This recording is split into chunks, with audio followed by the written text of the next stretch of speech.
में 10 सालों से देश की जनता देख रही है कि एक गरीब चाय वाला आज विश्व का सबसे शक्तिशाली नेता 76% वोट पाकर बना है। पैसे खिलाकर या वैसे नहीं बना है, विश्व पटल पर आज उसने हिंदुस्तान का नाम लिख दिया है। आज चंद्रमा पे हमारा तिरंगा फहरा रहा है और पूरे विश्व में हमारे तिरंगे का वो सम्मान है कि लोग फायरिंग रोक देते हैं, युद्ध रुक जाते हैं दो देशों के बीच में।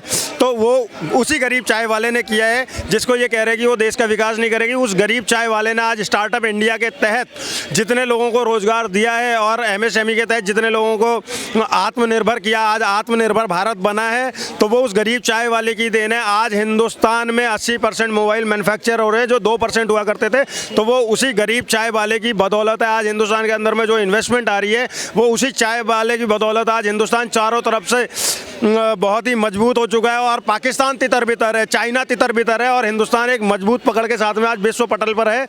वो हिंदुस्तान आज G20 की मेज़बानी करता है, तो ये उसी चाय वाले की ही बदौलत है। अच्छा, क्या लगता है क्यों कांग्रेस पार्टी स्वीकार नहीं करती? कह रही है कि भाई अगर देश चलाने का अनुभव है तो केवल हमें है, मोदी जी देश नहीं चला सकते, उनके रहते हुए देश पीछे की तरफ जा रहा है। आप कह रहे हैं कि देश आगे जा रहा है। सर, मैं इस देश का युवा हूँ, मैं और सच में युवा हूँ, सो कॉल्ड युवा नहीं हूँ। मैं 57 साल वाला युवा नहीं हूँ, मैं 30 साल वाला युवा हूँ।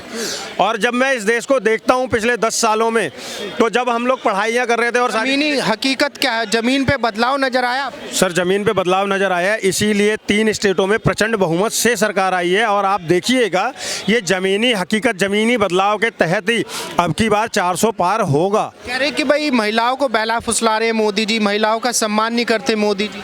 सर, इस देश की आधी आबादी है जिसको आप आरोप लगा रहे हो कि वो बहल फुसल जाएगी, वो उसमें क्षमता नहीं है क्या, उसमें दिमाग नहीं है कि उसे कोई बहला फुसला लेगा? आधी आबादी है और दुनिया जानती है कि हमारे देश की औरतों ने, वीरांगनाओं ने जब जब कमान संभाली है ना, तो उन्होंने मतलब विश्व पटल पर अपना नाम किया है। तो उनको बहलाना फुसलाना किसी के बस की बात नहीं है। वो अपने स्वयं विवेक से अपना अच्छा बुरा देखकर वोट करती हैं। मोदी जी ही चाहिए सर। क्यों चाहिए मोदी जी? मोदी जैसा दूसरा अभी कोई चेहरा नहीं है बीजेपी में। जैसे कि ये लोग अभी मध्य प्रदेश में शिवराज जी के नाम पे चुनाव जीते हैं, लेकिन इन्होंने उठा के दूसरे को मुख्यमंत्री बनाया है। कहीं ना कहीं शिवराज जी की वोटिंग को इन्होंने यूज किया है और उनको दरकिनार किया है। 24 का हवाला देते हुए कि 24 में जो जिताएगा हम उसको मुख्यमंत्री बनाएंगे, तो 24 का हवाला देते हुए उन्होंने 18 में उनको हटाया है, 20 में अभी। तो 24 में हमको प्रधानमंत्री के तौर पे मोदी जी ही चाहिए। कह रहे कि भाई मोदी जी वो काबिलियत नहीं रखते देश के प्रधानमंत्री की जो दिखाई जाती है। नहीं, बिल्कुल नहीं रखते। तो उनको जनता तो पिछले ही चुनाव में 18 वाले चुनाव में उनको नकार चुकी होती। लेकिन आपने देखा कि जैसे जनता ने उनको कितनी तेजी से आगे और बहुमत दिया और भारत के प्रधानमंत्री बने हुआ के। कह रहे कि जनता को बहला फुसला रहे मोदी। बहलाना फुसलाना एक बार होता है, 2 बार होता है, बार बार उनकी गारंटी को देख रहे हैं, जनता एक्सेप्ट कर रही है और एक्सेप्ट कर रही है तभी उनको जिता रही है। तो बहलाना फुसलाना तो ये कांग्रेस वालों का काम है कि देखिए 350 करोड़ रुपए निकले हैं, इवन शायद लिखा जाए तो भी 0 कम पड़ जाएंगे, उसमें कैलकुलेटर में नहीं आएगा। इतनी रकम कहाँ से आई जबकि उनकी गवर्नमेंट नहीं है सेंट्रल में। आज की डेट में 350 करोड़ उनको बताया जा रहा है कि वो साहूकार हैं, बहुत पुराने, उनका पैसा है, खानदानी पैसा है। इतना पैसा खानदानी नहीं हो सकता, और जो कि कैश में रखा गया नोटबंदी के बावजूद। तो ये देखने वाली बात है। और उन्होंने उस नोटबंदी के समय बहुत बढ़ चढ़ के उसका विरोध भी किया था। साइकिल से पदयात्रा करते थे, पेट्रोल महंगा है, ये महंगा है, लेकिन ये सब मुद्दा जनता ने नकार दिया। और प्रधानमंत्री जी के नाम पर देखिए 3 राज्यों में बहुमत। इंडिया गठबंधन के जो लोग हैं, जो विरोधी हैं, कह रहे नहीं कह रहे कि भाई एक देश को एक पढ़ा लिखा, विदेश से पढ़ा लिखा प्रधानमंत्री चाहिए। मोदी जी तो एक चाय वाला है, वो कहाँ देश विदेश से पढ़ी लिखी तो मैडम आई थी जो आज तक तेलंगाना को सही से बोल नहीं पाती हैं। अच्छा। हाँ, देखिए आप, वो तेलंगाना को सही से उच्चारण नहीं कर पाती हैं। क्या पढ़ा, ऐसे पढ़े लिखे आदमी हमको कहाँ चाहिए?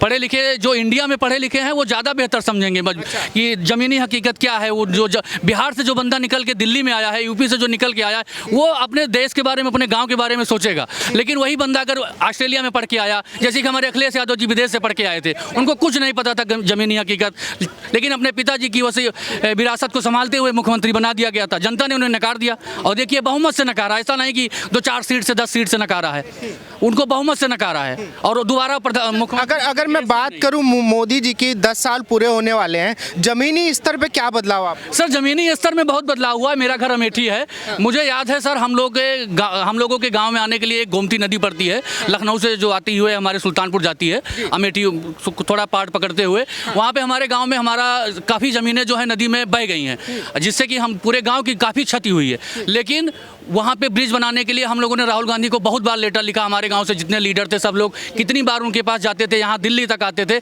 लेकिन कभी कोई सपोर्ट नहीं मिला। लेकिन स्मृति ईरानी जी ने जैसे ही पहला चुनाव लड़ा था, उन्होंने बोला था कि मैं इसको जीतूं या हारूं, मैं इसको बनवाऊंगी और सही कराऊंगी। बनवा दिया उन्होंने। जैसे ही वो चुनाव खत्म हुआ, वो हार चुकी थी पहला चुनाव, उसके बावजूद उन्होंने अपने फंड से कहाँ से लाया वो हमको आइडिया नहीं है, लेकिन वो वहाँ पे बांध बनवाया और जिससे हम लोगों की खेती आज की डेट में आगे बढ़ रही है। कांग्रेस के लोग कह रहे हैं कि मोदी जी फोटो खिंचा के अपनी वैल्यू बढ़ा रहे हैं।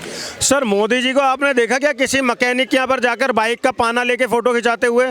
क्या मोदी जी को आपने ट्रक ड्राइवर के साथ बैठे हुए देखा क्या? फोटो पता है किसको कहते हैं? कि जब आप किसानी करने जा रहे हो ना खेत में, हम लोग रोपनी करते हैं, जो वो कर रहे थे उसको धान की रोपनी कहा जाता है। पहले धान बोते हैं, फिर धान का एक वो पौधा तैयार होता है छोटा सा, जिसे फिर खेत में पानी करके और बेहन में पहले बेहन डालते, बाद में ये रोपनी होती है। अब रोपनी करने जा रहे हो और वहाँ पर 500 कैमरे लेके जा रहे हो, जबकि तुम देश के किसी संवैधानिक पद पर नहीं हो, और उस समय तो उनकी संसद की सदस्यता भी गई हुई थी। तो आप किस बेस पे ये कर रहे हो? कह रहे हैं कि गरीबों से जुड़ रहे हैं। कौन फोटो जीवी है वो तो देख लिया ना आपने।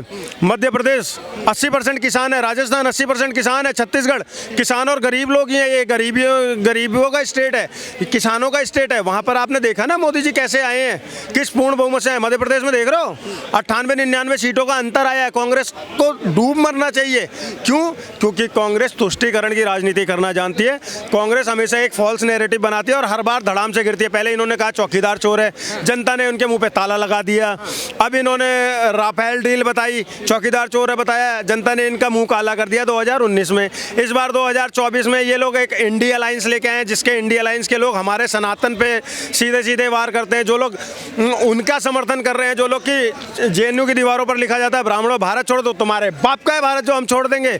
इस देश के लिए ब्राह्मणों ने जितना खून बहाया है, तुम होते कौन है ये बोलने वाले कि भारत छोड़ दो? इस देश का इतिहास पुराणों से है, शास्त्रों से है, या अकबर बाबर से है, जो तुम कहते हो कि ब्राह्मणों भारत छोड़ दो? तुम्हारी औकात क्या है? कह रहे कि भले ही मोदी जी जीत गए, लेकिन जनता राहुल जी के साथ में है। कह रहे कि जनता ज़्यादा प्यार हमें कर रही है, राहुल जी की पॉपुलैरिटी बढ़ रही है कि 10 लाख वोट उनको फालतू मिले। अरे सर ये तो बस बकवास वाली बातें हैं, अपने आप को तसल्ली देने वाली। ये तसल्ली देने वाली बात है, वो अपने आप को तसल्ली देते रहे। बीजेपी गवर्नमेंट ऐसे ही बनती रहे। मैं तो चाहता हूं कि उनको हर उसमें 2-4 लाख वोट फालतू आए, लेकिन पूरे विश्व में पूरे हिंदुस्तान के अंदर बीजेपी हर स्टेट में बीजेपी की गवर्नमेंट हो, फिर आप देखना कि माहौल ही कुछ और होगा। ठीक है, अभी तो फिर भी जो हुआ है ना काम 70 सालों के हिसाब से तो इन्होंने 1000 गुना काम कर दिया। लेकिन अभी भी मैं बोल रहा हूँ कि अगर जो होना चाहिए अभी भी काम देश के लिए, उसमें भी 60% या अभी 40% बाकी है। और जिस दिन बीजेपी गवर्नमेंट हार लगता है क्या बाकी देखिएगा अभी है, मतलब देखिए अब हम धीरे धीरे हम एक विकासशील देश मतलब विकास की ओर अग्रसर थे, अब हम धीरे धीरे विकसित देशों में आने लगे हैं। आज हमारी जीडीपी ग्रोथ बहुत अच्छी हो गई है, आज इंफ्रास्ट्रक्चर बहुत अच्छा हो गया, आज स्टार्टअप इंडिया के तहत हम लोग कहीं ना कहीं आत्मनिर्भर बन रहे हैं। लेकिन अभी समय लगेगा और ज़्यादा ग्रो होने में, जब हम 5 ट्रिलियन कि भाई अब तो 10 साल हो गए। कांग्रेस के लोग कह रहे हैं कि भाई अब तो 10 साल हो गए, जनता बदलाव चाहती है। सर बदलाव तो जनता ने दिखा दिया, राजस्थान में कर दिया बदलाव, मध्य प्रदेश में भी बदलाव हो गया और छत्तीसगढ़ में भी बदलाव हो गया। ये तेलंगाना को लेके कूदते रहें और खुश होते रहें बस। वो बंदर देखा आपने जिसके हाथ में आईना आ जाता है, तो ये तेलंगाना को लेके वही बंदर बने हुए हैं, बस उस आईने को लेके कूदे जाएं। 3 राज्यों में सपाट हो गए, खत्म हो गए। और इस बार देखिएगा कि केंद्र में विपक्ष में बैठने की औकात भी भूल जाएंगे। वैसे भी नहीं थी, 40-45 सीटों से विपक्ष में में भी नहीं थी, विपक्ष में भी नहीं। मोदी जी को कह रहे हैं कि मोदी जी को खुद ही कुर्सी छोड़ देनी चाहिए कि 10 साल हो गए, अब दूसरों को मौका मिले। क्यों मौका मिले? अगर मैं अच्छा कर रहा हूं तो मैं करूंगा ना। मैं क्यों मौका दूं किसी को? अगर मेरे बस की नहीं है तो मैं छोड़ूं ना। और ये जनता डिसाइड करेगी। ये विपक्ष होता कौन है?